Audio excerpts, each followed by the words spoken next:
Good afternoon, class. Today we're going to be doing a workout that involves our abs.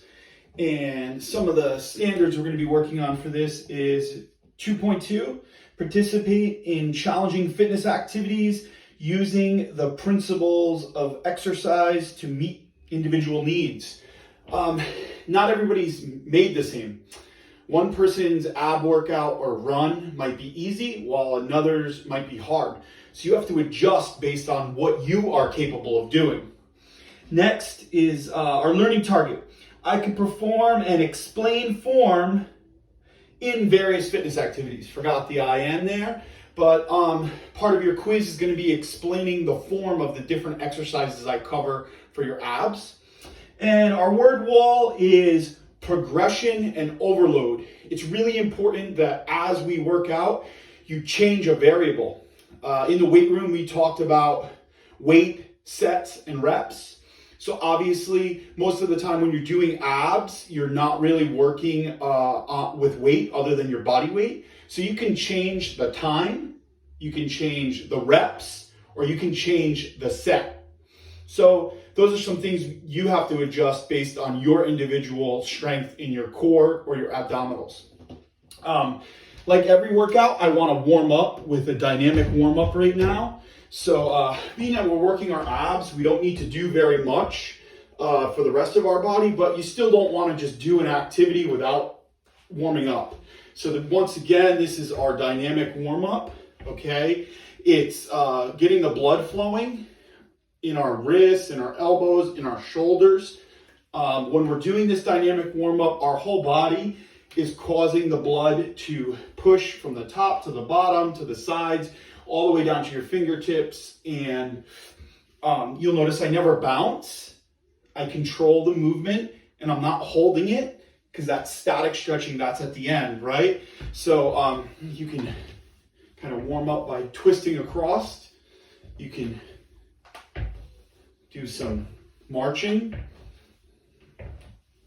One of the big problems with abs is a lot of people grab their neck and then it causes a lot of pressure on that neck joint. So what you want to do is make sure you have a good alignment between your neck, your head, and your back, okay?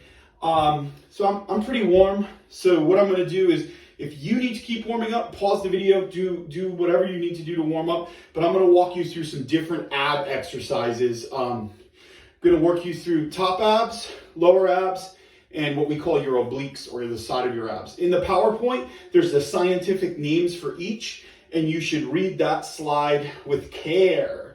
All right, so one of the most common ab exercises is a curl up, okay?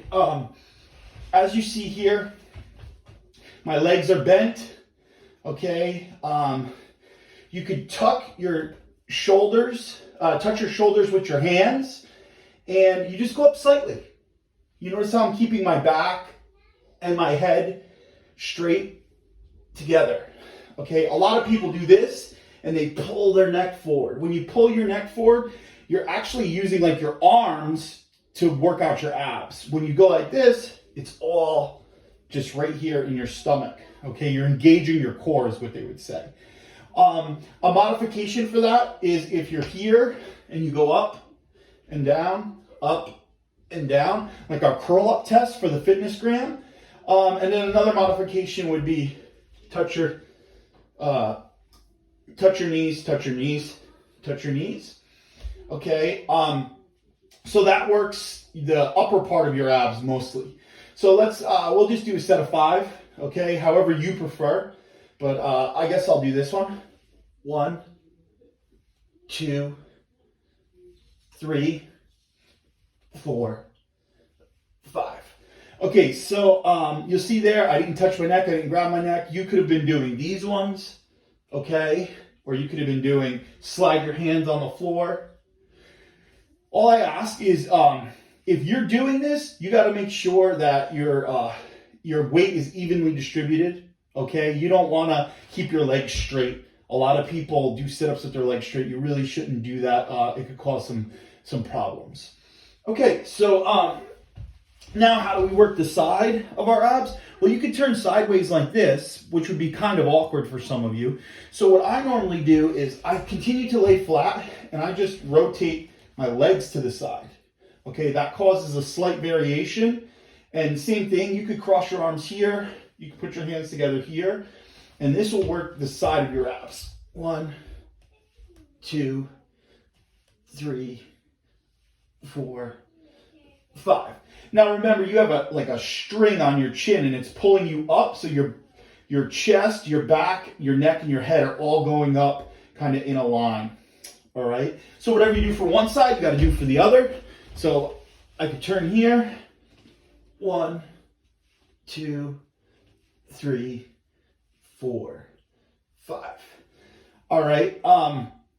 You'll notice that a very little part of my body is going off the ground, because you don't need to go all the way up and all the way down to get an ab workout.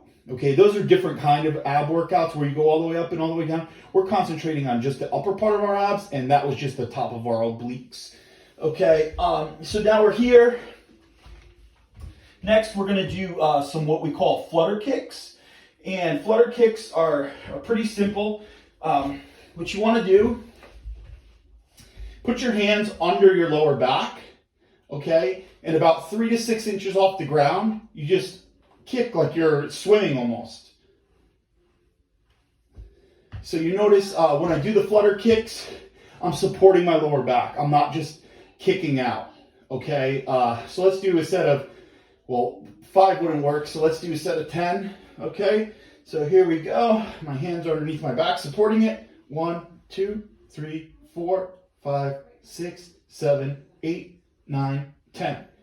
Now, when you're doing that, you might feel it in your hips or your upper thighs. That's normal. You're just getting used to the activity and you need to figure out which works for you. This next activity is also for your lower abs, and it is called scissors. So same thing, you want to put your hands underneath you, and scissors go in and out, in and out, in and out. Okay, same thing, you might feel it in your thighs. So what you want to do is if you can only do sets of 5, do sets of 5. So I'll just do a set of 5 here for illustration purposes. About 6 inches off the ground, 3 inches. 1, 2, 3, 4, 5. So we're moving right through our abs. Next, what we'd want to do is what we call windshield wipers. So windshield wipers are pretty cool. You put your arms straight out like in a T formation, and you rotate 1, 2, 3, 4.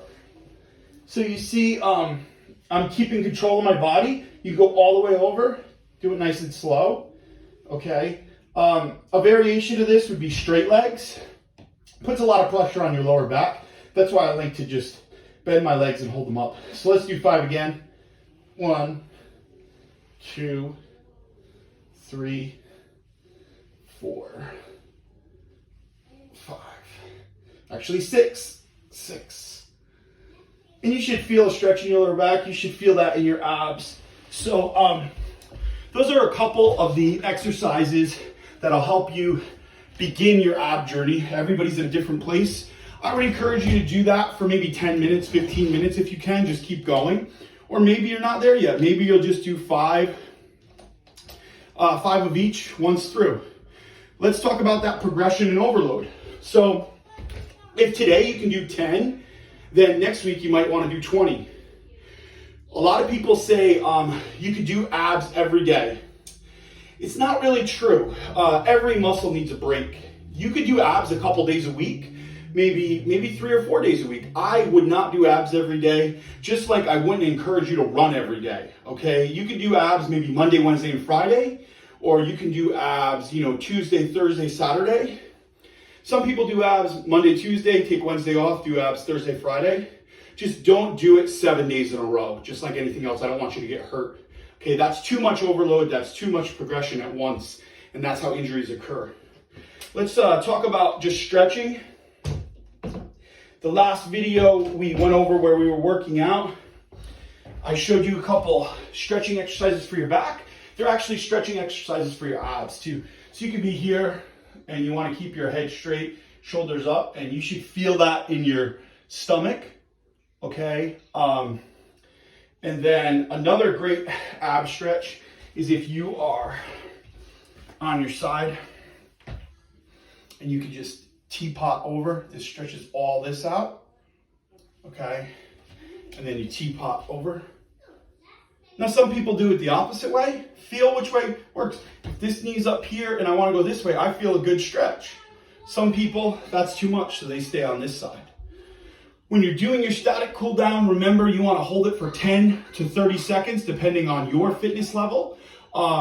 There's a lot of different ab stretches. I encourage you to find some and post it into the discussion board. There's also different ab routines. I encourage you to find some ab routines and post it into the discussion board. If you have any questions, feel free to email me. But at the end of the day, we participated in challenging fitness activities. We're learning about how to perform it. We're doing it. You should be following me along in this video. Feel free to pause it at any time. And then explaining form. And our word wall was progression and overload. What does that mean? Progress, a little bit at a time. Overload, adding more. Okay? Hope you have a good day, and I will see you later in the week.